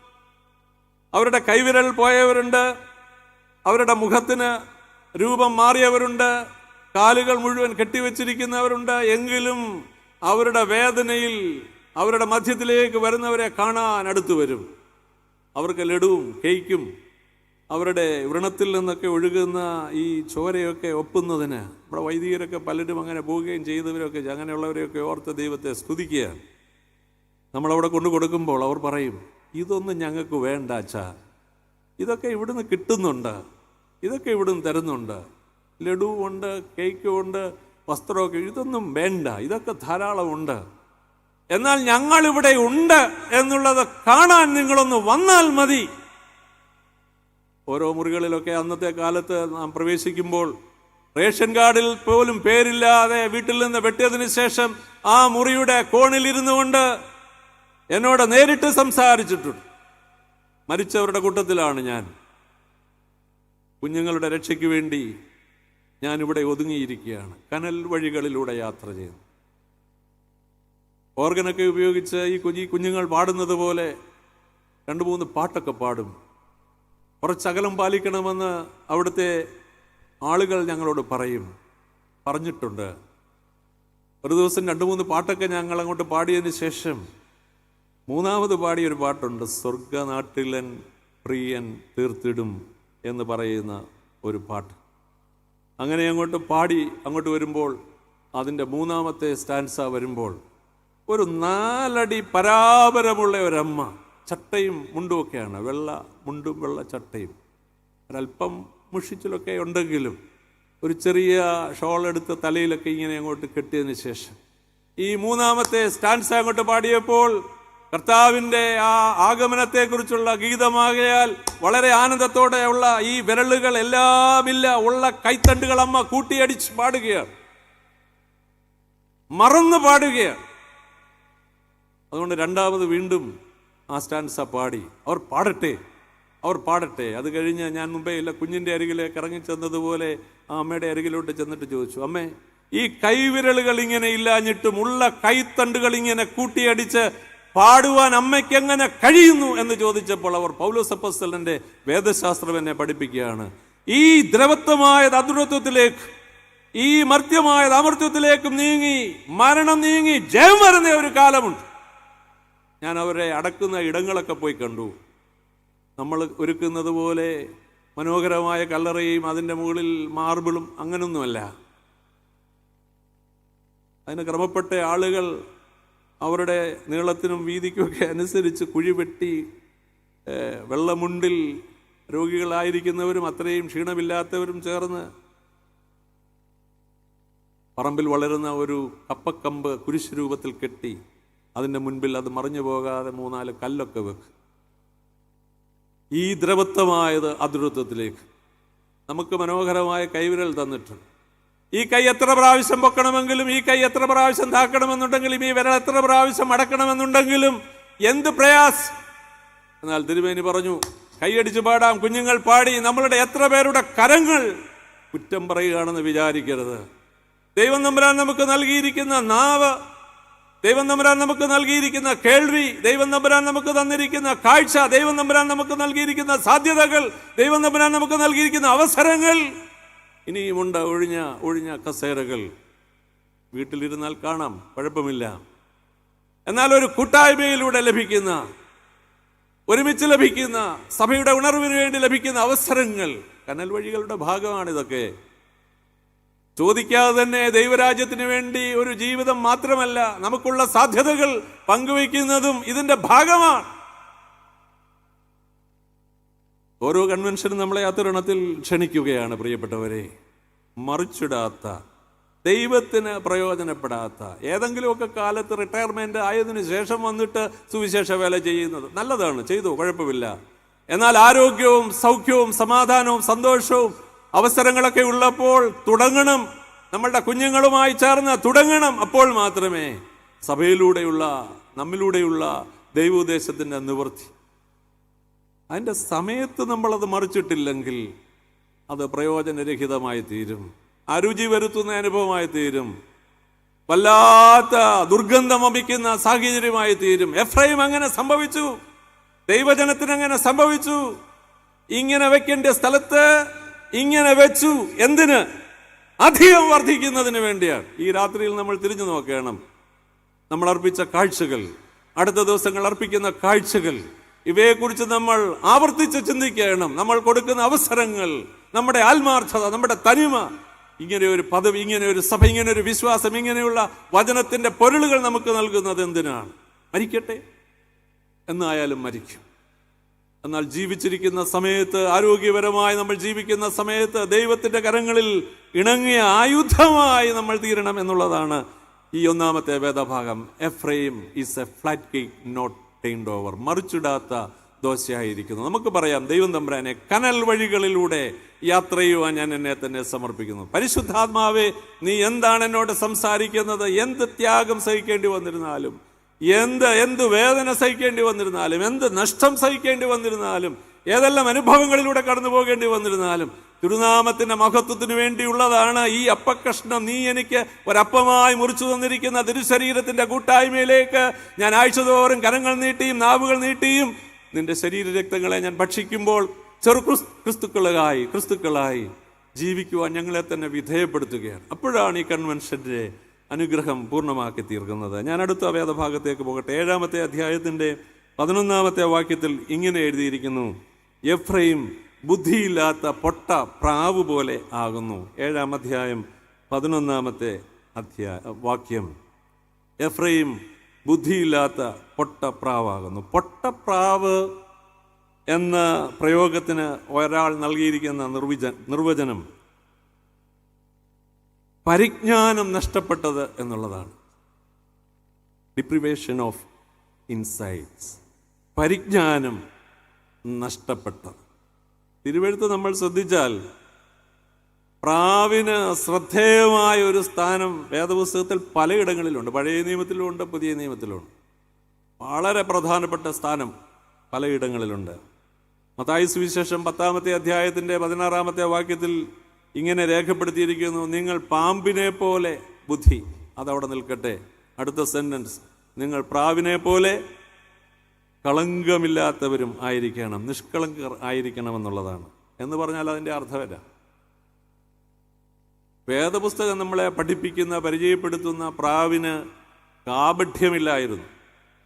കളങ്കമേശാതെ നിലകൊള്ളുന്ന ഒരു പക്ഷിയുടെ സ്ഥാനമാണ് തിരുവചനം പ്രാവിന് നൽകിയിട്ടുള്ളത്. ഉൽപ്പത്തി പുസ്തകം 8-ാമത്തെ അധ്യായത്തിൻ്റെ 7 മുതൽ 12 വരെയുള്ള വാക്യങ്ങൾ നിങ്ങൾ ശ്രദ്ധിച്ചാൽ, നോഹയുടെ പെട്ടകത്തിൽ നിന്ന് ജലനിരപ്പറിയുന്നതിന് നോഹ പുറത്തേക്ക് അയക്കുന്ന പക്ഷികളിലും പ്രാവിനൊരു സ്ഥാനം ശ്രദ്ധേയമായിട്ട് നൽകിയിട്ടുണ്ട്. ജലനിരപ്പ് അറിയുന്നതിന് യഹോവ പെട്ടകം പൂട്ടി പോയതാണ്. പുറത്തെ സാഹചര്യങ്ങൾ വല്ലാത്ത മാനസികാവസ്ഥയിൽ ഇരിക്കുമ്പോഴാണ് ഏത് ലെവലിലാണ് എന്ന് കരപറ്റാനായിട്ട് സാധിക്കും. നിങ്ങൾ ശ്രദ്ധിച്ചു കഴിഞ്ഞാൽ ആദ്യത്തേതൊരു മലങ്കാക്കയാണെങ്കിൽ 2, 3 അതിനോടനുബന്ധിച്ച് വരുന്നതെല്ലാം ഈ പ്രാവിനാണ്.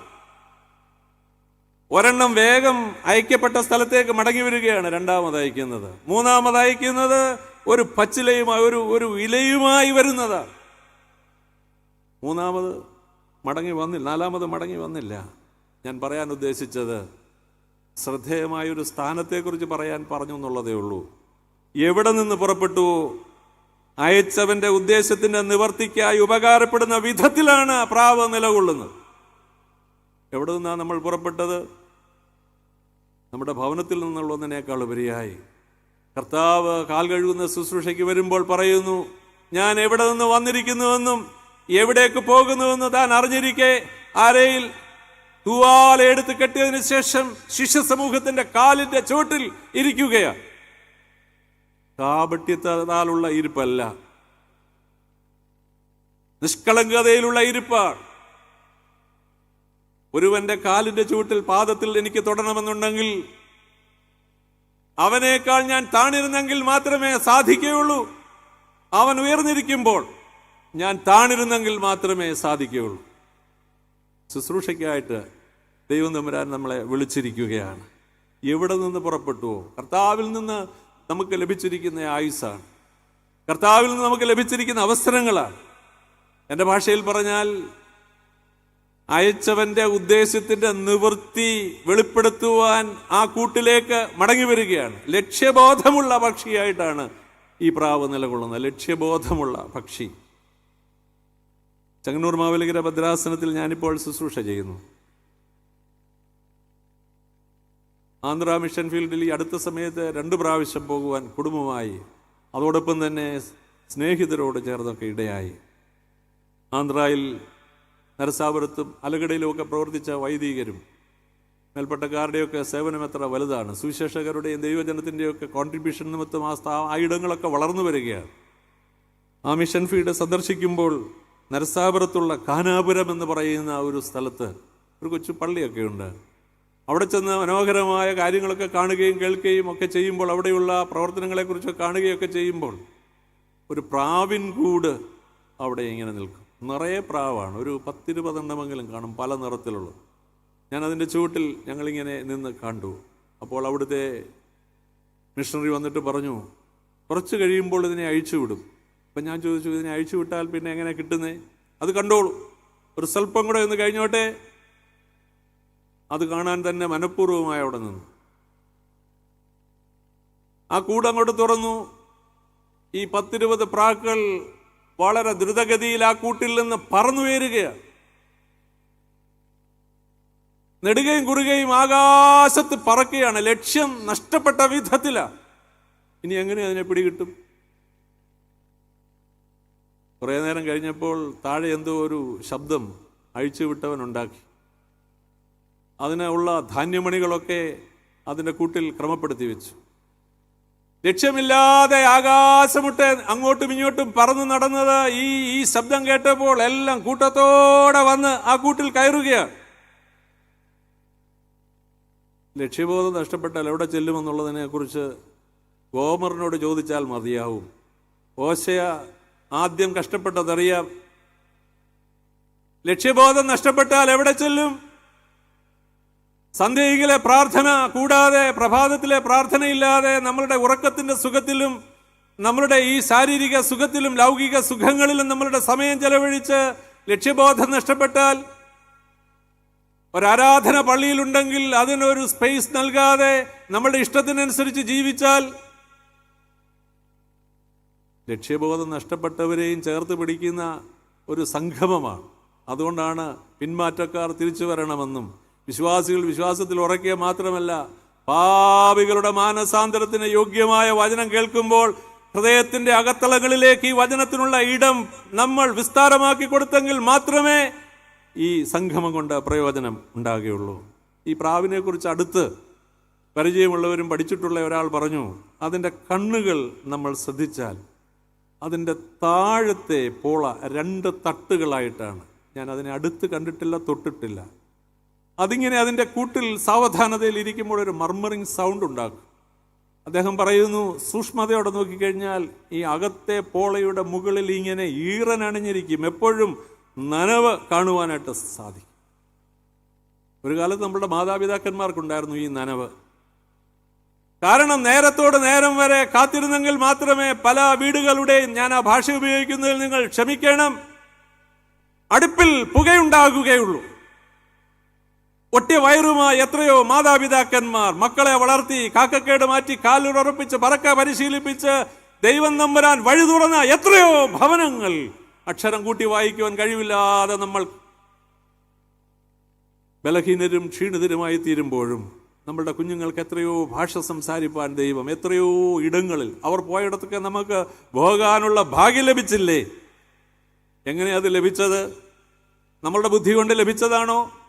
നമ്മളുടെ കഴിവുകൊണ്ട് ലഭിച്ചതാണോ? ഉണ്ട്, ബുദ്ധിയും കഴിവൊക്കെ ദൈവം തന്നതുകൊണ്ട് അത് ഉപയോഗിച്ചില്ല എന്ന് പറയുന്നില്ല. എന്നാൽ അതിൻ്റെ അപ്പുറത്ത് എത്രയോ ബുദ്ധിമാന്മാർ കരകയറാതെ ഇരിക്കുമ്പോൾ സാധാരണക്കാരായിരിക്കുന്ന അമ്മമാരുടെയും അപ്പന്മാരുടെയും കണ്ണുകളിൽ നിന്ന് നിറവഴിയായി ഒഴുകിയ കണ്ണുനീർത്തുള്ളികൾ നിമിത്തം എത്രയോ ഭവനങ്ങൾ ഇന്ന് അനുഗ്രഹിക്കപ്പെട്ടു.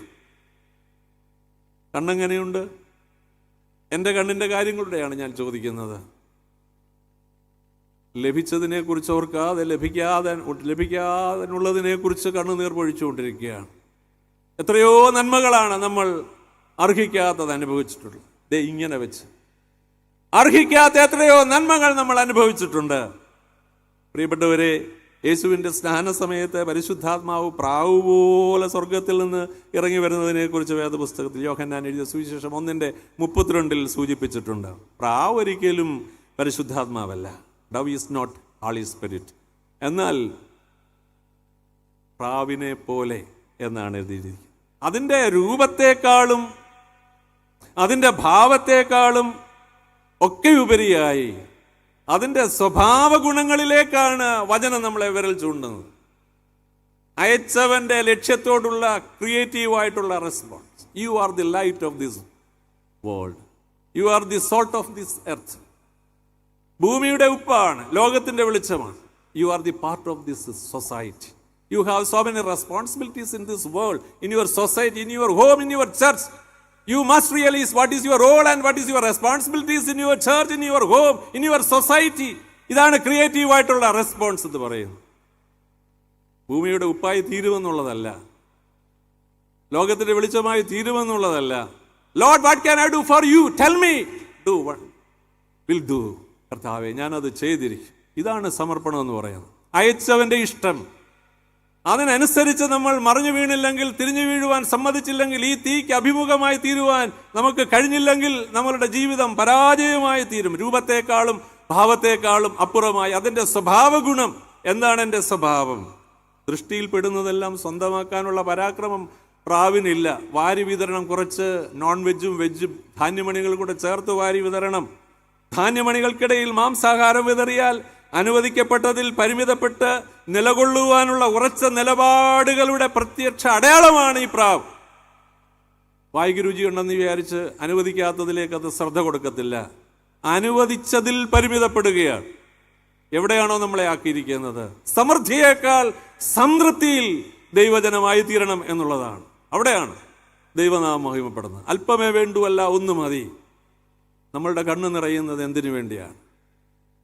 നമ്മൾ അർഹിക്കാത്തത് എന്തെല്ലാം നന്മകൾ അനുഭവിക്കുന്നു. അനുദിന ജീവിതത്തിൽ വിശുദ്ധി കാത്തു സൂക്ഷിക്കുന്ന ഒരു പക്ഷിയാണ് പ്രിയപ്പെട്ടവരെ. എന്നാൽ എഫ്രൈം ഇതിൽ നിന്ന് വ്യത്യസ്തമായി, ദൈവ ഉദ്ദേശത്തിൽ നിന്ന്, ദൈവ പദ്ധതിയിൽ നിന്ന് ജീവിത വിശുദ്ധിയിൽ നിന്ന് ധാർമ്മികമായി അധപ്പതിച്ച തലങ്ങളിലേക്ക് പോയിരിക്കും. ഈ രാത്രിയിൽ ഈ പന്തലിൻ്റെ ഈ വചനകൂടാരത്തിൻ്റെ തണലിൽ ഇരിക്കുമ്പോൾ ദൈവത്തിൻ്റെ ആത്മാവ് നമ്മളോട് സംസാരിക്കുന്നു. എൻ്റെ തുടർന്നുള്ള ആയുസ് ഈ വേദഭാഗത്തോടുള്ള ബന്ധത്തിൽ അടുത്ത ദിവസങ്ങളിൽ ദൈവത്തിൻ്റെ പരിശുദ്ധാത്മാവ് നമ്മളോട് സംസാരിക്കും. അനേക ആളുകൾ ഈ മീഡിയയിലൂടെ കേൾക്കുന്നുണ്ട്. വീടിൻ്റെ തണലിലിരുന്നും ഓഫീസിലിരുന്നും വഴിയാത്രയിലും കേൾക്കുന്നുണ്ട്. എല്ലാവരോടുമുള്ള സന്ദേശമാണിത്. കാപഠ്യവും കളങ്കവും കൈമുതലാക്കിയിരിക്കുന്ന എഫ്രൈമിൻ്റെ തലങ്ങളിൽ നിന്ന് കർത്താവേ, അതിൽ നിന്ന് വ്യത്യസ്തമായി ജീവിക്കുവാൻ, നന്മ കൊണ്ട് തന്നെ തിന്മയെ ജയിക്കുവാൻ. നമുക്കറിയാം, സുപ്രസിദ്ധ പ്രസംഗനായ ജോൺ ആൻഡേഴ്സൺ ഒരിക്കൽ വലിയൊരു സദസ്സിൽ പ്രസംഗിച്ചുകൊണ്ടിരിക്കുമ്പോൾ അദ്ദേഹം അലറുകയാണ്. ഇതിനേക്കാൾ വലിയ ശബ്ദത്തിലാണ് അദ്ദേഹം പറയുന്നത്. അദ്ദേഹത്തിൻ്റെ പ്രസംഗത്തിൻ്റെ മധ്യത്തിൽ അദ്ദേഹം ദൈവാത്മാവിൽ നിറയപ്പെട്ടവനായി പറയുകയാണ്, തീ, എല്ലായിടത്തും തീ.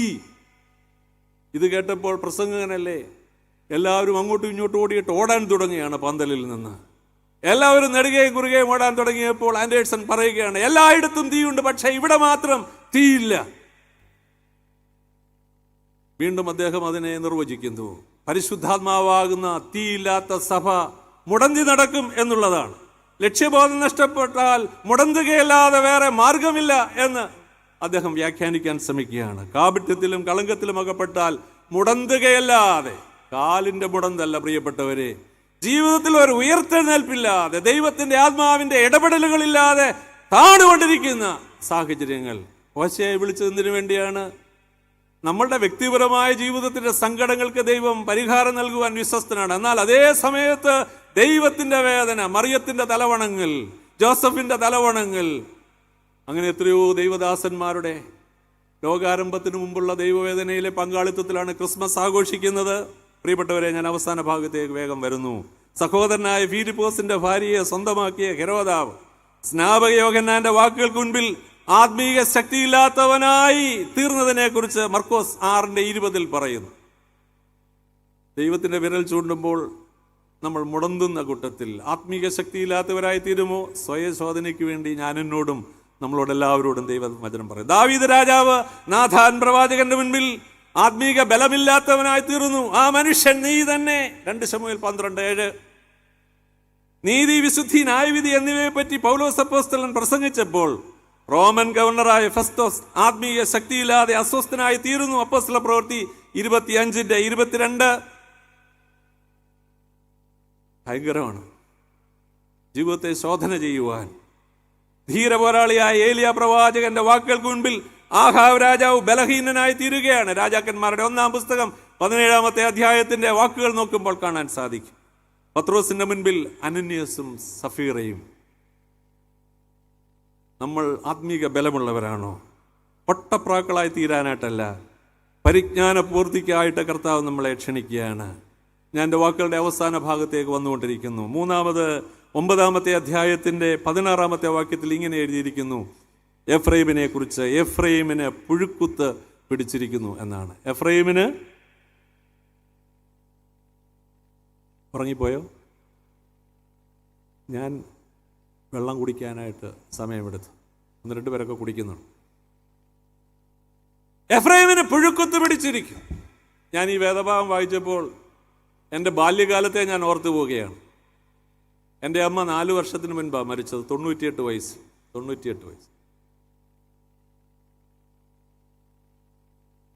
8-ാം ക്ലാസ്സിലും 7-ാം ക്ലാസ്സിലും 6-ാം ക്ലാസ്സിലും ഒക്കെ പഠിക്കുമ്പോൾ എൻ്റെ വീടിനടുത്തൊരു മാർക്കറ്റുണ്ട്.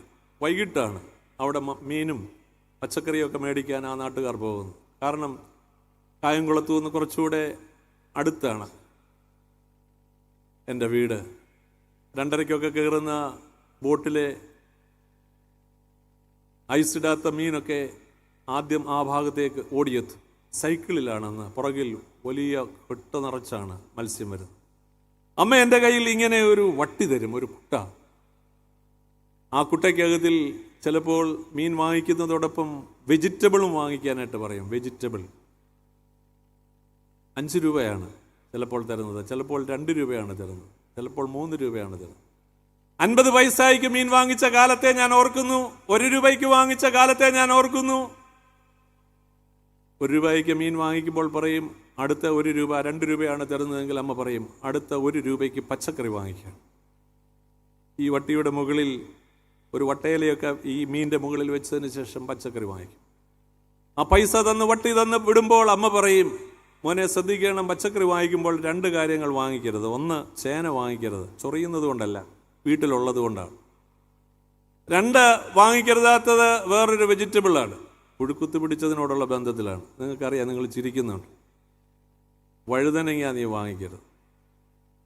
പക്ഷേ ഈ അമ്മയുടെ വാക്ക് കേൾക്കാതെ ഞാൻ ഈ വട്ടിക്കുള്ളിൽ 1 രൂപയ്ക്ക് മീനുമൊക്കെ മേടിച്ച് പച്ചക്കറിക്കടക്കാരൻ്റെ അരികിലേക്ക്, ഞാൻ ഇപ്പോഴും അദ്ദേഹത്തിൻ്റെ മുഖം ഓർക്കുന്നു. അദ്ദേഹം എഴുന്നേറ്റ് നീളമുള്ള ഒരു കത്തി കൊണ്ട് ഓരോന്ന് മുറിക്കുമ്പോൾ ഞാൻ പറയും, ചേന വേണ്ട, വേണ്ടാക്കി വേണ്ട. ഓരോ സാധനങ്ങളും മുറിച്ച് ഇങ്ങനെ ആ പാത്രത്തിലേക്ക്, ആ ബേസിനകത്തേക്ക് ഇട്ടതിന് ശേഷം അദ്ദേഹം ഈ വട്ടിക്കകത്തിൽ കുടഞ്ഞിടും. അപ്പോൾ അമ്മ പറഞ്ഞ കാര്യം ഞാൻ മനഃപൂർവ്വം വിസ്മരിക്കും. കാരണം ഈ കൂടയ്ക്കകത്തിൽ ഇരിക്കുന്ന ഈ വഴുതനങ്ങ കണ്ട ആരാ വാങ്ങിക്കാതെ? 2 കളറുണ്ട്, പച്ചയുണ്ട്, വയലറ്റ് കളറുണ്ട്. അതിൻ്റെ ഞെടുപ്പല്ല പുറത്തോട്ടിരിക്കുന്നത്, പിന്നെന്താണ്? ഞെടുപ്പ് അകത്തോട്ട് വെച്ച് അടുക്കി പാകി വെച്ചിരിക്കുകയാണ്. അതിൻ്റെ മുഖം ഒരു കുഴപ്പമില്ല കണ്ടാൽ. ആ ഇരിപ്പ് കാണുമ്പോൾ ഞാൻ വിചാരിക്കും, അമ്മ പറയുന്ന പന്തി കിടന്നും ഇതിനില്ല, അതുകൊണ്ട് അത് വിട്ടോടെ എന്ന് പറയും. ഞാൻ വീട്ടിൽ വന്നിട്ട് അമ്മ ഈ 2ഉം സെപ്പറേറ്റ് ചെയ്യും. മീൻ ചട്ടിയിലിടും, പച്ചക്കറി ബേസിലിടും. ഇതിങ്ങനെ രാത്രിയിലത്തെ ഭക്ഷണത്തിന് വേണ്ടി ക്രമീകരണം ചെയ്യുമ്പോൾ ഞാൻ അമ്മയുടെ അരികിൽ പോയി നിൽക്കും. ഈ പച്ചക്കറി എല്ലാം ക്രമപ്പെടുത്തുമ്പോൾ, ഓരോന്ന് ക്ലീൻ ചെയ്ത് ഇടുമ്പോൾ, ഈ വഴുതനങ്ങയുടെ ഭാഗം വരുമ്പോൾ ഞാൻ സ്വല്പം ദൂരോട്ട് മാറി നിൽക്കും. കാരണം വലത് കൈയിലാണല്ലോ കത്തിയിരിക്കുന്നത്. അനുസരണക്കേട് കാണിച്ചിട്ട് വാങ്ങിച്ചോട്ട് വന്നതല്ലേ. 2 3 എണ്ണമൊക്കെ കാണുമായിരിക്കും. ഈ ബലമുള്ള കത്തി അമ്മ നെടുപ്പൊക്കെ കട്ട് ചെയ്തതിന് ശേഷം ഇതിൻ്റെ മുകളിലോട്ട് വെച്ച് താഴോട്ട് വെക്കുമ്പോൾ ഇങ്ങനൊരു പോക്കുണ്ട് ആ കത്തി എന്ന് പറഞ്ഞാൽ. എന്നിട്ട് ആ കത്തി കൊണ്ട് അങ്ങോട്ടും ഇങ്ങോട്ടും കാണിക്കും. എന്നിട്ട് എന്നെ ഇങ്ങനെ സൂക്ഷിച്ചു നോക്കും. അപ്പം ഞാൻ 2 ചുവടുകൂടെ പുറകോട്ട് മാറി നിൽക്കും. എന്താണെന്നറിയാവോ? ഇത്ര അകലമുള്ളതുകൊണ്ട് നിങ്ങളുടെ ചുണ്ടനങ്ങുന്നത് എനിക്ക് കാണാൻ സാധിക്കത്തില്ല. അതിൻ്റെ ഉള്ളിൽ ഒട്ടും തരക്കേടില്ലാത്ത വിധത്തിൽ അനങ്ങുന്ന, ജീവിക്കുന്ന ഒരു വലിയ പുഴുവുണ്ട്. ആ കത്തി അമ്മയുടെ കയ്യിൽ വെച്ചിരിക്കുന്ന ഈ പച്ചക്കറി, അല്ലെങ്കിൽ ഈ വഴുതനങ്ങ അടുത്ത മുറ്റത്ത് നിൽക്കുന്ന ചാമ്പയുടെ ചൂട്ടിലേക്ക്, ആ വാഴയുടെ ചൂട്ടിലേക്ക്, ആ തെങ്ങിൻ്റെ ചൂട്ടിലേക്ക്, ആ കിണറിൻ്റെ അരികിൽ നിൽക്കുന്ന ആ ചാമ്പയുടെ ചൂട്ടിലേക്ക് ഇങ്ങനെ ഒരു ഏറുണ്ട്. എന്ന് പറഞ്ഞാൽ ആ ഏറിൻ്റെ അർത്ഥം, കുഞ്ഞെ, നിന്നെ ഈ കറിയുടെ കൂട്ടത്തിൽ കൂട്ടുവാൻ കൊള്ളുന്നതല്ല. എഫ്രൈമിനെ പുഴുക്കുത്ത് പിടിച്ചിരിക്കുന്നുവെന്ന്.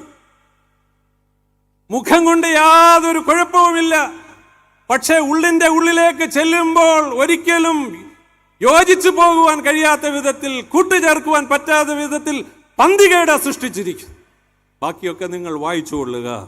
51-ാം സങ്കീർത്തനത്തിൻ്റെ 6-ാമത്തെ വാക്യത്തിൽ ദാവീദ് പിതാവ് മടങ്ങി വരുമ്പോൾ ഇങ്ങനെ പറയുന്നുണ്ട്, അന്തർഭാഗത്തിലെ സത്യമല്ലോ നീ ഇച്ഛിക്കുന്നത്, അന്തരംഗത്തിൽ എന്നെ ജ്ഞാനം ഗ്രഹിപ്പിക്കണമേ. പരിജ്ഞാനം നഷ്ടപ്പെട്ട സാഹചര്യങ്ങളിൽ ലക്ഷ്യബോധം നഷ്ടപ്പെട്ടു പോയി നശിച്ചു. എന്നാൽ നശിച്ച ഇടങ്ങളിൽ കിടന്ന് ഉരുണ്ടില്ല. അദ്ദേഹം അനുതപിച്ച് മടങ്ങി വന്നപ്പോൾ ദൈവത്തിൻ്റെ ഹൃദയത്തിനും കയ്യൊപ്പത്തിനും നിൽക്കുന്ന മനുഷ്യനായി തീർന്നു. പ്രിയപ്പെട്ടവരെ, നീട്ടിക്കൊണ്ടുപോകാൻ ആഗ്രഹിക്കുന്നില്ല. എൻ്റെ സമയം അവസാനിച്ചിരിക്കുന്നു. ഈ ലോകത്തിൽ നിന്ന് പുറപ്പെട്ടു പോകാനുള്ള സമയമല്ല, പ്രസംഗത്തിൻ്റെ സമയം അവസാനിക്കുന്നു. എൻ്റെ ഹൃദയം കർത്താവേ എങ്ങനെയുള്ളതാണ്. മനുഷ്യരുടെ മുൻപിൽ എൻ്റെ മുഖം പന്തികേടില്ലാത്ത വിധത്തിലൊക്കെ കാണും. എന്നാൽ എന്നെ നീ സൂക്ഷ്മതയോടുകൂടെ നോക്കുമ്പോൾ ഹൃദയത്തെ വായിക്കുന്നത് നീയാണ്. 66-ാമത് കൺവെൻഷൻ പര്യവസാനിക്കാനായിട്ടൊക്കെയുള്ള ക്രമീകരണങ്ങൾ ഈ ദിവസങ്ങളിൽ വന്നു കഴിയുമ്പോൾ ഓരോ ദിവസത്തിലെയും വചന കേൾവി നമ്മളെ രൂപാന്തരത്തിൽ നിന്ന് രൂപാന്തരത്തിലേക്ക് വരുത്തുവാൻ ഇടയാകണം. ഞാനൊരു കാര്യം കൂടെ പറഞ്ഞ് എൻ്റെ വാക്കിനെ ഈ രാത്രിയിൽ അവസാനിപ്പിക്കാം. 12-ാമത്തെ അധ്യായത്തിൻ്റെ 8-ാമത്തെ വാക്യമാണ്. എന്നാൽ എഫ്രൈം, ഞാൻ സമ്പന്നനായി തീർന്നു, എനിക്ക് ധനം കിട്ടിയിരിക്കുന്നു, എൻ്റെ സകല പ്രയത്നങ്ങളിലും പാപമായ യാതൊരു അകൃത്യവും എന്നിൽ കണ്ടെത്തുകയില്ല എന്നിങ്ങനെ പറയുന്നു. പാപമായതൊന്നും എന്നിൽ കണ്ടെത്തുകയില്ല. എഫ്രൈം പറയുകയാണ്, ഞാൻ സമ്പന്നനായ. എന്നാ സമ്പന്നനായ? എന്നാ നമ്മൾ സമ്പന്നരായത്? വേറൊരു ഭാഷാന്തരത്തിൽ എഴുതിയിരിക്കുന്നു 7-ാമത്തെ വാക്യത്തിൽ. ഇത് 8-ാമത്തെ വാക്യമാണെങ്കിൽ അവിടെ എഴുതിയിരിക്കുന്നു, അവനൊരു കനാന്യനാകുന്നു എന്നാണ് എഴുതിയിരിക്കുന്നത്. ചില പരിഭാഷകളിൽ കനാന്യരെ സംബന്ധിച്ചിടത്തോളം വ്യാപാരത്തിലേറെ സമൃദ്ധരായിരുന്നു. സമൃദ്ധരാകുന്നത് എങ്ങനെയാണെന്നറിയാമോ? കള്ളത്തുലാസ് നിമിത്തം അവർ വാങ്ങിക്കുന്ന സാധനത്തിന്റെ 4 ഇരട്ടി 5 ഇരട്ടി 10 ഇരട്ടി അവർ വാങ്ങിക്കും, സക്കായിയെ പോലെ. അതുകൊണ്ട് പെട്ടെന്നാണ് അവർ സമ്പന്നരായിത്തീരുന്നത്. സമ്പത്ത് ദൈവത്തിന്റെ അനുഗ്രഹമാണെന്ന് വേദപുസ്തകം അത്തരുണത്തിലൊക്കെ ഇയ്യോബിന്റെയും അബ്രഹാമിന്റെയും പൂർവ്വപിതാക്കന്മാരുടെയും ഒക്കെ കാര്യത്തിൽ സൂചന നൽകുന്നുവെങ്കിലും ഈ വിധത്തിൽ കാപട്യവും കളങ്കവും നിറഞ്ഞിരിക്കുന്ന സമ്പത്ത് ഒരിക്കലും ദൈവം യോജിക്കുന്നില്ല. അങ്ങനെയുള്ള കാഴ്ചകളിൽ പ്രസാദിക്കുന്നില്ല. വ്യാപാരി എന്നാണ് എഴുതിയിരിക്കുന്നത്. കനാന്യരെ വ്യാപാരി എന്ന് എഴുതിയിരിക്കുന്നു ചില ഭാഷകളിൽ. എന്നാൽ നമ്മൾ വായിച്ച വേദപുസ്തകത്തിൽ എഫ്രൈം സമ്പന്നനായത് ഒരു പാവമായതൊന്നും കാണുകയില്ല എന്നാണ് പറയുന്നത്. നമുക്കറിയാം ബോബീസ് ജോസ് കട്ടിക്കാട് അച്ഛന് ഒരു അനുഭവത്തിൽ പറഞ്ഞത്, കൊല്ലം ട്രാൻസ്പോർട്ട് ബസ് സ്റ്റാൻഡിൻ്റെ മുൻപിൽ അദ്ദേഹം നിൽക്കുമ്പോൾ നഗ്നപാദങ്ങളുമായിട്ടാണ് അദ്ദേഹം നിൽക്കുന്നത്. കാപ്പിപ്പടി വേഷം, ഒരു വെള്ള ചരട്. അങ്ങനെ നിൽക്കുമ്പോൾ പകലന്തിയോളവും പണിയെടുത്തിരിക്കുന്ന ഒരു മനുഷ്യൻ അച്ഛൻ്റെ അരികിൽ ഇങ്ങനെ നിൽക്കുകയാണ്. അച്ഛനെ വന്നപ്പോൾ മുതൽ അടിപൊടി ഇങ്ങനെ നോക്കണം. അച്ഛൻ പുന്നൂർ സൈഡിലേക്ക് വാഹനം നോക്കി നിൽക്കുകയാണ്, വണ്ടി നോക്കി നിൽക്കുകയാണ്. അച്ഛൻ്റെ വലതുവശത്ത് ഒരു 4-5 അടി അകലെ മാറി ആ മനുഷ്യനും ആ ഭാഗത്തേക്ക് നോക്കി നിൽക്കുകയാണ്. കുറച്ചു നേരം കഴിഞ്ഞപ്പോൾ ആ പ്ലാസ്റ്റിക് ബാഗിൽ നിന്ന് ആ പകലന്തിയോളം പണിയെടുത്ത മനുഷ്യൻ ഒരു 100 രൂപ എടുത്ത് അച്ഛൻ്റെ കയ്യിൽ കൊടുത്തു. അച്ഛൻ ചോദിച്ചത് എന്തിനാ? അച്ഛോ, ഇന്ന് എനിക്ക് കിട്ടിയ കൂലിയിൽ നിന്ന് ഒരു ഭാഗമാണ്. എവിടേക്ക് പോകുന്നു സ്നേഹിത നീ? ഞാൻ കൊട്ടാരക്കരയുടെ ഭാഗത്തേക്ക് പോകുന്നു. കൊല്ലത്ത് നിന്ന് വരികയാണ്, കൊല്ലത്ത് അധ്വാനം കഴിഞ്ഞ് വരികയാണ്. അച്ഛൻ പറഞ്ഞു, ദേ നിനക്കുള്ള വണ്ടി വരുന്നു, കൊട്ടാരക്കര ഫാസ്റ്റ് പാസഞ്ചർ. അയാൾ പറഞ്ഞു, അച്ഛോ ഞാൻ അതിന് പോയി കഴിഞ്ഞാൽ 1.5 രൂപ കൂടുതലാകും, അതിൻ്റെ പുറകിന് ഒരു ഓർഡിനറി ബസ് വരും. 1.5 രൂപ ലാഭിക്കാൻ വേണ്ടി വീണ്ടും 10 മിനിറ്റ് 12 മിനിറ്റ് സാവകാശത്തിൽ നിന്നിട്ട് ഒരു ഓർഡിനറി ബസ് ഓരോ സ്റ്റോപ്പുകളിലും നിർത്തി പകലന്തിയോളം പണിയെടുത്ത മനുഷ്യൻ കൂരയിലെത്തി ബാക്കിയുള്ള കാര്യങ്ങൾ ക്രമപ്പെടുത്താൻ വരുമ്പോൾ അതിലെ അധ്വാനത്തിന്റെ 100 രൂപ സുവിശേഷ വേലയ്ക്ക് വേണ്ടി കൊടുക്കുകയാണ്. എന്നാ സമ്പന്നനായി തീർന്നത്? നമ്മളുടെ സമ്പത്ത് കൊണ്ട് എന്താണ് ഫലം? ഇത് ഞാൻ എന്നോട് ചോദിക്കുന്ന ഒരു ചോദ്യമാണ്. നമ്മളിവിടെ ഇരിക്കുമ്പോൾ നമ്മുടെ ദേശത്തിന്റെ ആരെങ്കിലുമൊക്കെ വിധത്തിൽ ഇവിടെ തന്നെ എത്രയോ ആളുകളാണ് വേദനയിൽ കഴിയുന്നത്. ഞാൻ നീട്ടിക്കൊണ്ടു പോകാൻ ആഗ്രഹിക്കുന്നില്ല പ്രിയപ്പെട്ടവരെ. പാവമായതൊക്കെ കാണുന്നത് പരിശുദ്ധാത്മാവിലുള്ള വിധേയത്വത്തിലാണ്. 4 കാര്യങ്ങൾ ഞാൻ പറയാൻ ശ്രമിച്ചു. എഫ്രൈം മറിച്ചിടാത്ത ദോശയാണ്. കനൽ വഴിയിലൂടെയുള്ള യാത്ര, പരിശുദ്ധാത്മാവിന് വിധേയപ്പെട്ടുള്ള യാത്ര.